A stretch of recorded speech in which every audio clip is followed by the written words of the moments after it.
Alors, c'est l'hiver, il fait froid, et donc, souvent, pendant les fêtes, tout ça, on a une petite pensée pour les sans-abri, les SDF.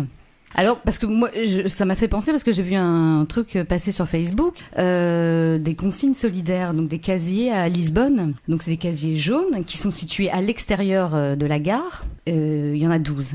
Pour l'instant, il y a environ 800 SDF à Lisbonne. Donc il y en a 12 qui ont un casier pendant 1 an. Et avec la clé. Ils ont la clé. C'est eux qui ont la clé. Et ils peuvent stocker leur nourriture, leurs affaires personnelles et leurs habits. Alors c'est hyper important parce que quand on est à la rue, s'il pleut, les habits sont mouillés. Donc c'est vraiment, quand on y pense, c'est une super idée, quoi. Donc ça, c'est pour Lisbonne. Alors je me suis dit, et en France, comment ça marche en France ? En France, il y en a aussi. À Paris, ça existe. Donc là, les places, c'est pour quelques mois, pas à l'extérieur. C'est dans une association, parce que c'est géré par des bénévoles. Il y a une douche, on peut se laver. Il y a des petits déj. Voilà. En France, c'est comme ça. On peut discuter, j'imagine. On peut discuter. Ils ont droit à une demi-heure d'internet par jour. D'accord.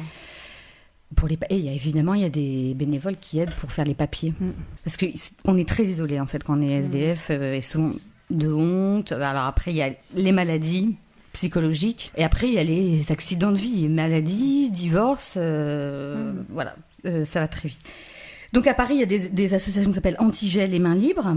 Alors je me suis intéressée. Du coup, à Bordeaux, ça existe depuis 2011, à Marseille depuis 2012, et à Lille depuis 2015. C'est le Secours Populaire qui fait ça.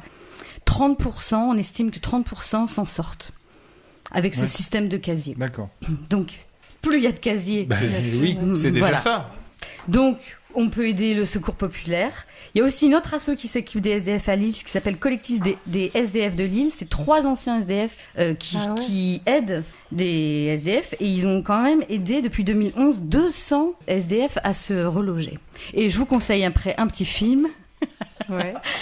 qui est Louise Wimmer. Un très beau film, si vous ne l'avez pas vu, de 2012, avec Corinne Maziero. C'est pas drôle. Qui raconte une histoire, non c'est pas drôle, mais c'est un très beau film d'une femme qui vit dans sa voiture suite à une rupture amoureuse, une femme de 50 ans. Voilà, donc allez au cinéma aussi et regardez des films. Ben oui. C'est fini. Merci beaucoup. Retrouvez Univers Radio 24h sur 24, 7 jours sur 7 sur universradio.com.